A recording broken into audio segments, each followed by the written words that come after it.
Quizás algunos de ustedes han escuchado acerca de el equipo chapecoense. Fueron campeones de la Copa Sudamericana 2016. Nada más que pasó algo interesante. Bueno, trágico. Ellos fueron campeones, pero no jugaron el partido de la final. Y uno dirá, ¿cómo fue que fueron campeones? Sí, es más, el equipo contrario, que era el Atlético Nacional de Medellín, Colombia, le dijo a la Conmebol que los declarara campeones. Y uno diría, oye, pero ¿cómo es que el equipo contrario le dice que los declare campeones? Que no, el equipo contrario en verdad quería ser campeón con todas los beneficios, con todas lo que conlleva ser campeón. Uno diría, bueno, sí. Entonces, ¿en qué estaba pensando el equipo contrario? ¿Saben qué?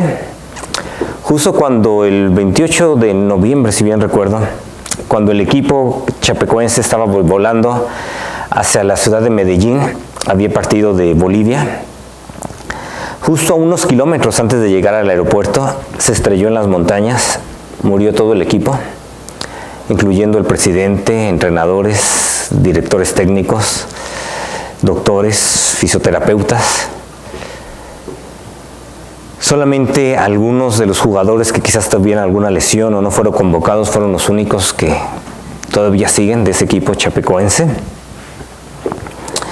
Al fin de cuentas todavía no se han hecho todas las investigaciones, va a dilatar mucho tiempo en que salgan con los resultados, pero todo se ve como si fue que se quedó sin gasolina, sin combustible el avión. Aparentemente tenía que haber hecho otra parada antes de llegar a Medellín para poder cargar combustible y todavía no se han hecho las investigaciones. Por alguna razón el vuelo fue directo hasta Medellín y aparentemente no alcanzó a llegar. Una tragedia grande. Y fue a raíz de esto que el equipo contrario, que bien se pudieron haber declarado campeones, bien pudieron sencillamente haber dicho, bueno, pues sí fue trágico, pero bueno, a la mera hora, pues vamos a ser campeones.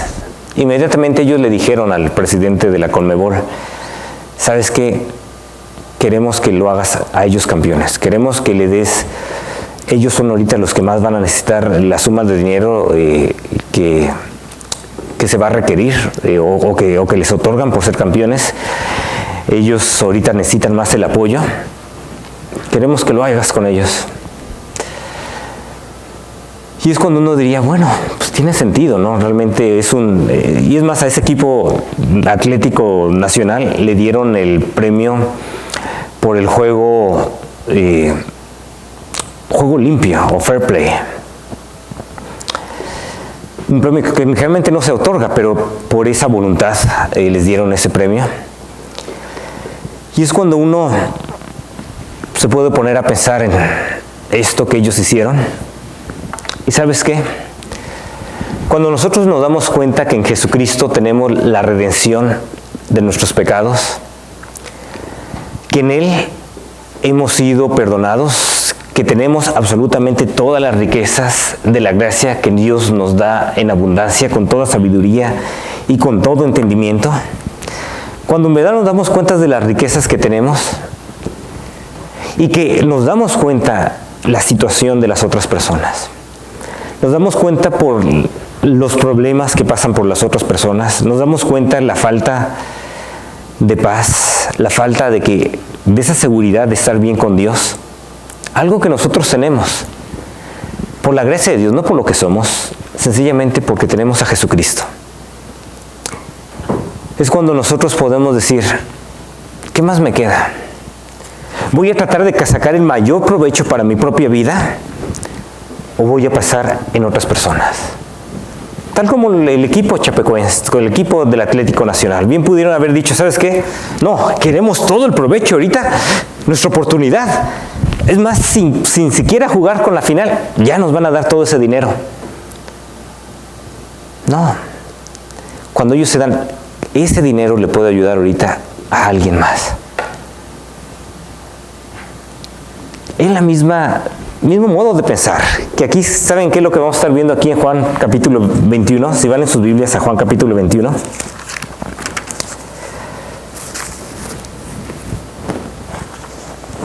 Aquí tenemos a Jesús diciéndole algo parecido a Pedro. Aquí cuando terminan, Jesús se les había aparecido a ellos, después de que habían estado pescando toda la noche, no tenían nada de comer, pero Jesús en el momento indicado se les aparece después de haber resucitado, y es más, hasta les ofrece un desayuno. Y luego aquí llega y le dice a Pedro, cuando terminaron de desayunar, versículo 15, Jesús le preguntó a Simón Pedro, Simón, hijo de Juan, ¿me amas más que estos? Aquí le hace una pregunta interesante. Dice, ¿sabes qué, Simón? Lo llama por el nombre el nombre antiguo, por así decirlo, porque antes ese era su nombre originalmente, pero Jesús se lo cambió a Pedro. Cuando le dijo, de cierto te digo que tú eres Pedro y sobre esta roca edificaré mi iglesia. Bueno, desde antes le había cambiado el nombre, pero en ese momento le dice, ¿sabes qué, Simón? ¿En verdad me amas más que estos? Antes Simón, o Pedro, él le había dicho a Jesús, Señor, aunque todos te negaren, yo no te voy a negar. Yo te amo más que todos.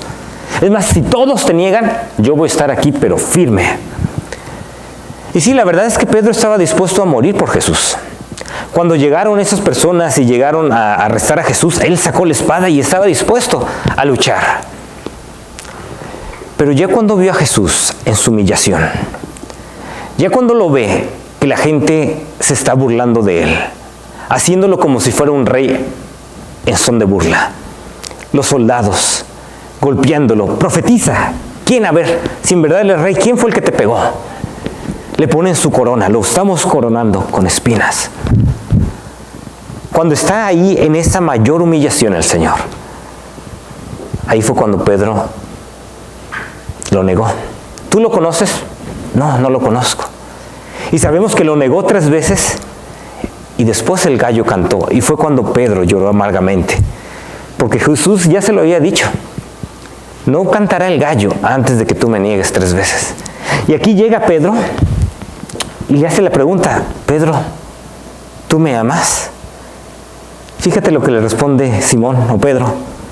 Sí, Señor, tú sabes que te quiero, contestó Pedro. Y aquí le dice Jesús, apacienta mis corderos. Aquí Pedro, él respondió, Señor, tú sabes que te quiero. Es verdad que te negué. Es verdad que cuando te vi en tu humillación, dije que no te conocía. Pero ahora me doy cuenta que gracias a que tú fuiste y sufriste esa humillación, la más vergonzosa, morir ahí en la cruz desnudo, por mí, para pagar por mi pecado. Gracias a eso tengo las riquezas. Tal como Pablo lo menciona aquí, porque ya conocemos la gracia de nuestro Señor Jesucristo, que por amor a vosotros se hizo pobre siendo rico, para que vosotros con su pobreza fueseis enriquecidos. Cristo pasó esa humillación. Cristo teniendo absolutamente todas las riquezas, toda la gloria, vino y fue obediente hasta la muerte, y una muerte más humillante, la muerte de cruz, recibiendo la ira de Dios contra el pecado. ¿Para qué? Para que a través de esa pobreza nosotros fuéramos ricos. Y ya tenemos riquezas. Y ya que tenemos esas riquezas, ¿qué es lo que Dios nos dice? Apacienta mis corderos. Dales de comer a mis corderitos. Es lo que te pido. Tú ya tienes esas riquezas. Tú ya tienes esas bendiciones espirituales. Otras personas no las tienen. Otras personas apenas acaban de nacer espiritualmente. Quiero que te encargues de alimentarlos, para que sigan creciendo, para que me sigan conociendo más, para que sigan adelante, para que puedan hacer la voluntad que yo tengo para sus vidas. Pero van a necesitar a un pastor que los esté ahí cuidando. ¿Sabes qué? Yo quiero que tú seas ese pastor. Yo quiero que tú los apacientes. Y fíjate cómo después de que le dijo eso, le volvió a preguntar lo mismo. volvió a preguntarle, Simón, hijo de Juan, ¿me amas? Ahí versículo 16, ¿y qué responde? Sí, Señor, tú sabes que te quiero. Y fíjate la respuesta del hijo, bueno, si es así, cuida de mis ovejas. Las ovejas, ¿no? Ya cuando los corderos crecen, pues ya son las ovejitas. Cuida de ellos. Está al pendiente de mis ovejas. Recuerda que no son tus ovejas, son mías. Pero yo te quiero poner a ti para que tú las estés ahí cuidando. Y al fin de cuentas, hubo una tercera vez que le preguntó. Y fíjense esta tercera vez que le pregunta. Por tercera vez Jesús le preguntó, Simón, hijo de Juan, ¿me quieres? No sé si se dan cuenta aquí la diferencia del verbo que utiliza. Le había preguntado, ¿me amas? Y le había dicho, sí, yo quiero, tú sabes todo, yo sé que te quiero. Y aquí le dice, Simón, ¿me quieres? Aquí que le cambió al mismo verbo que estaba utilizando, el verbo querer. Y fíjense cómo le dolió a Pedro que por tercera vez Jesús le hubiera preguntado, ¿me quieres? En el griego es algo parecido en cierto sentido a las palabras que aquí tenemos en el español. Hay tres palabras que significan o se utilizan para amar.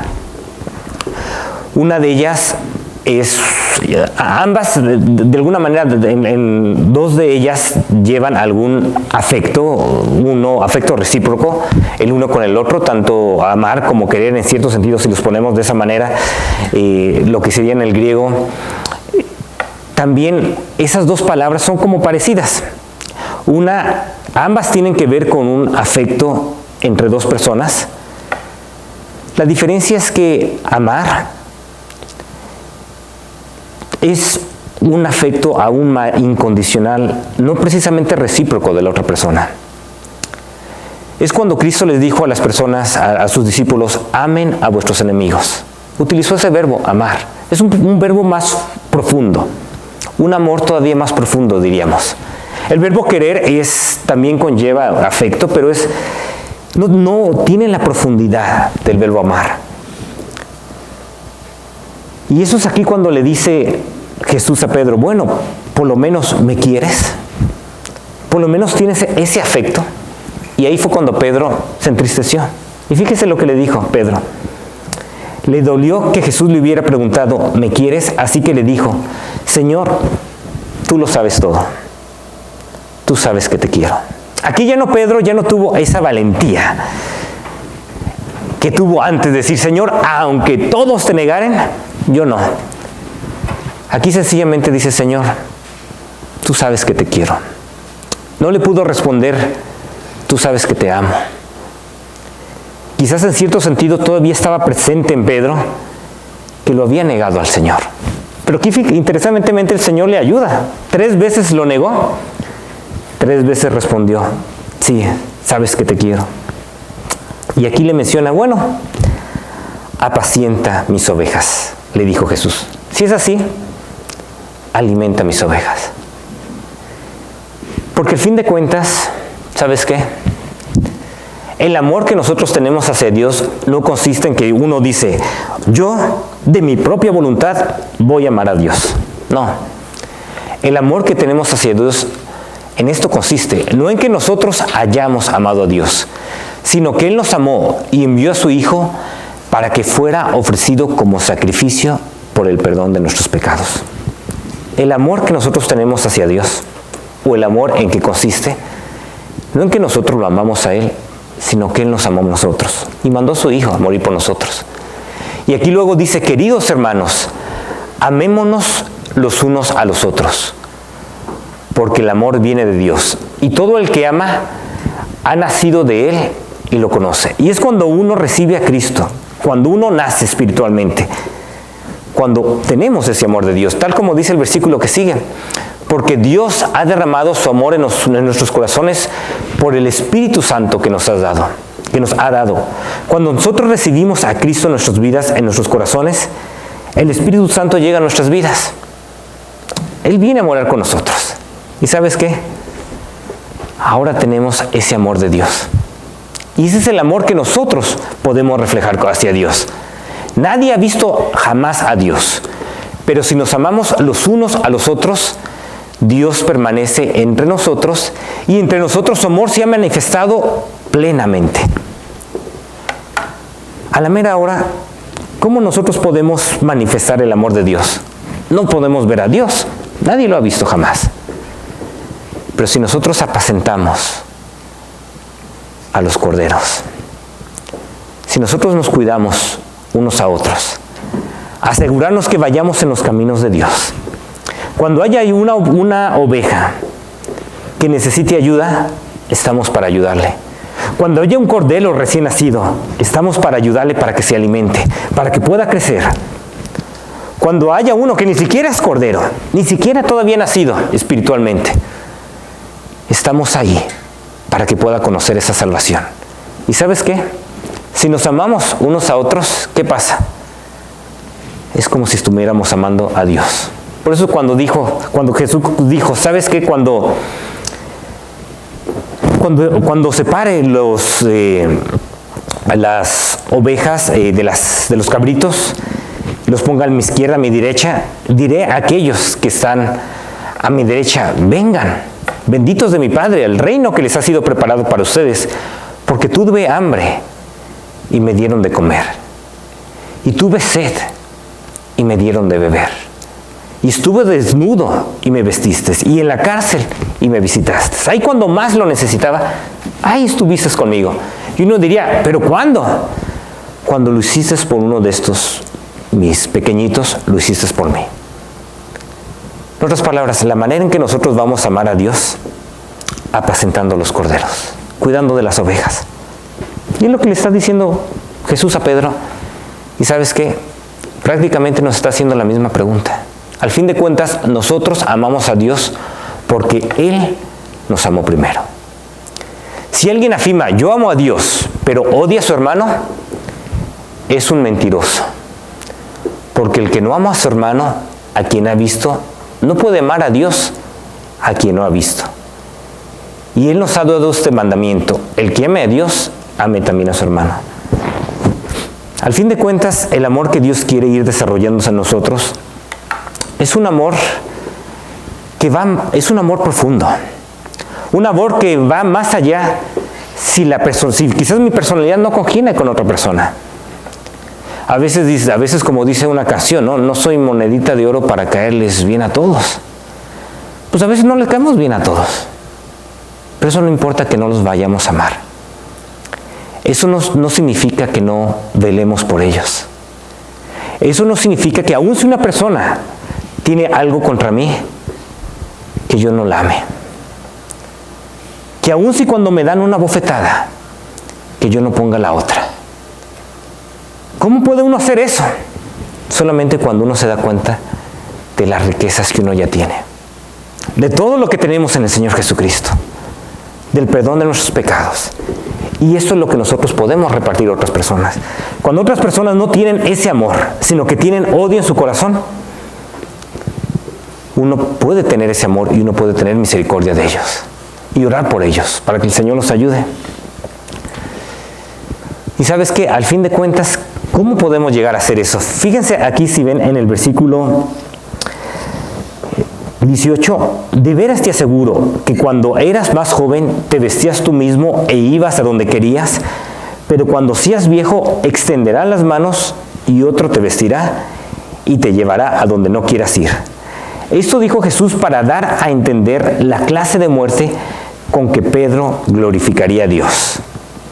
Aquí le dijo, Pedro, yo sé que ahorita tú no estás ni siquiera seguro del amor que tú tienes para mí, pero al fin de cuentas es mi amor el que está en tu corazón, el cual va a seguir creciendo y creciendo y creciendo, y al fin de cuentas vas a tener ese amor profundo para mí. Es más, de tal manera que vas a acabar crucificado. Alguien te va a extender las manos y vas a morir allí como el mártir por amor a mí. Y al fin de cuentas le dijo, sígueme. Todo lo que tú tienes que hacer es seguirme. Quizás tú digas, es que yo no tengo ese tipo de amor para Dios. Bueno, recuerda que ¿en qué consiste el amor?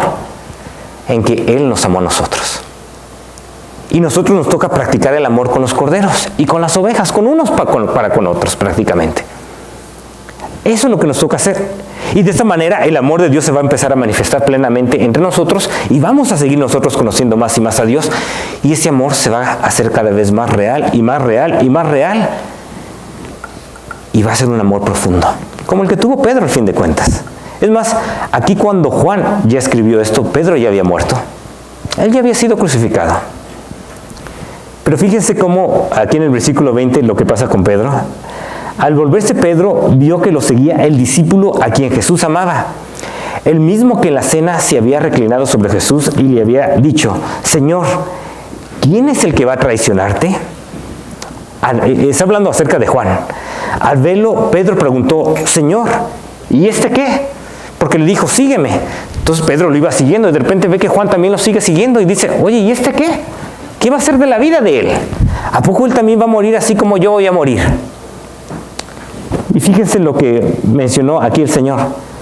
Si quiero que Él permanezca vivo hasta que yo vuelva, ¿a ti qué? Tú sígueme nomás. ¿Sabes qué? Tú no te preocupes por los planes que yo tenga para otras personas. Tú únicamente preocúpate por seguirme a mí. Y eso es muy importante.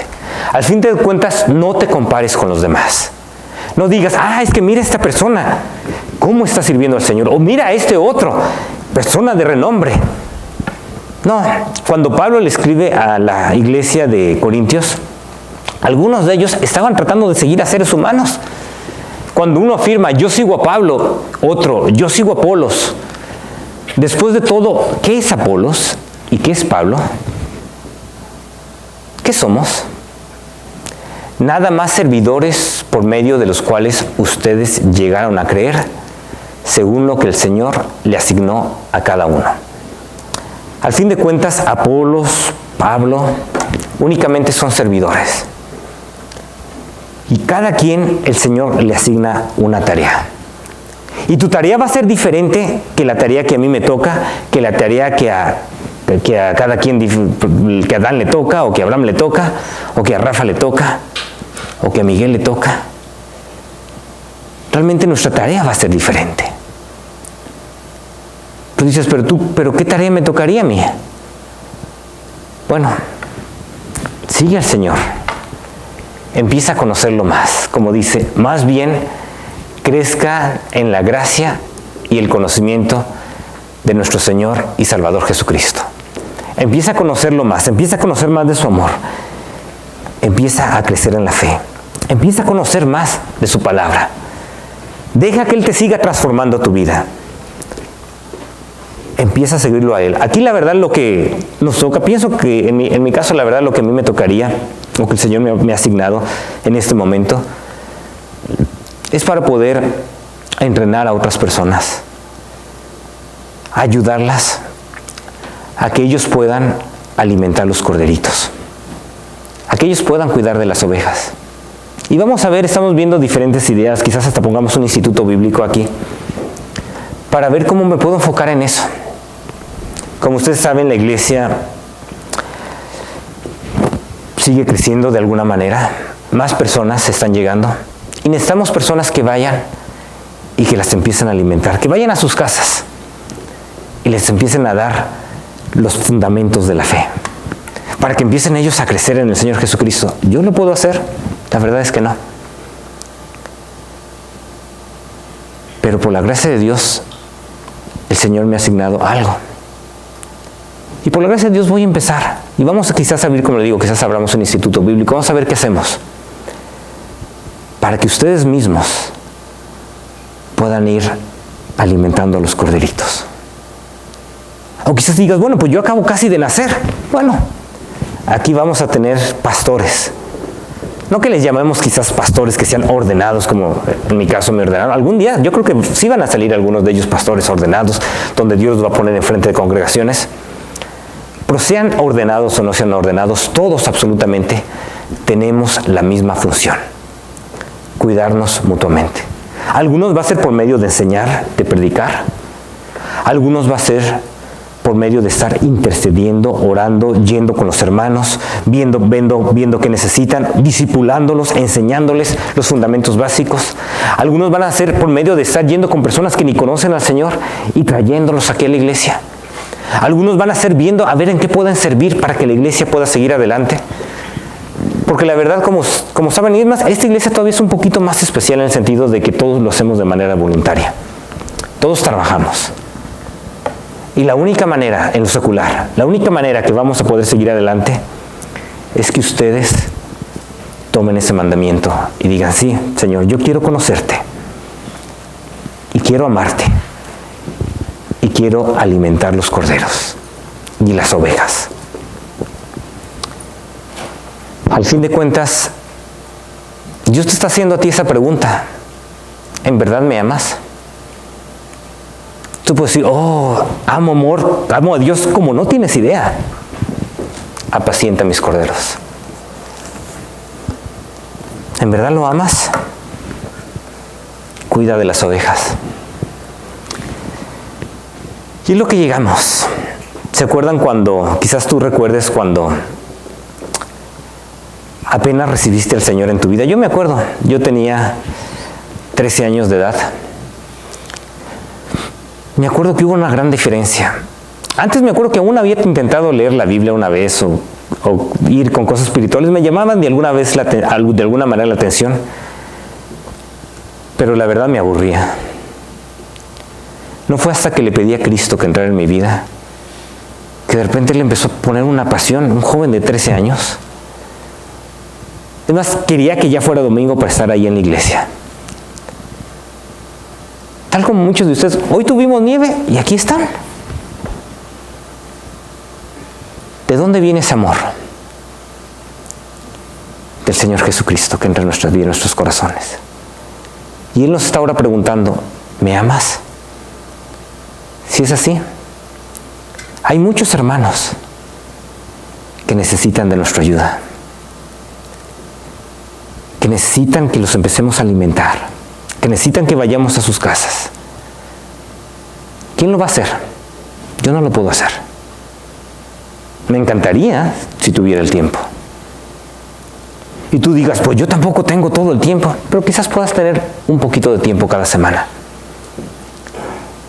Y primero, Dios, me quiero enfocar en ustedes para que ustedes se empiecen a enfocar en todos aquellos hermanos que nos están visitando. Y los que todavía no nos han visitado, quizás nos visiten por alguna vez, o quizás estén un poquito interesados.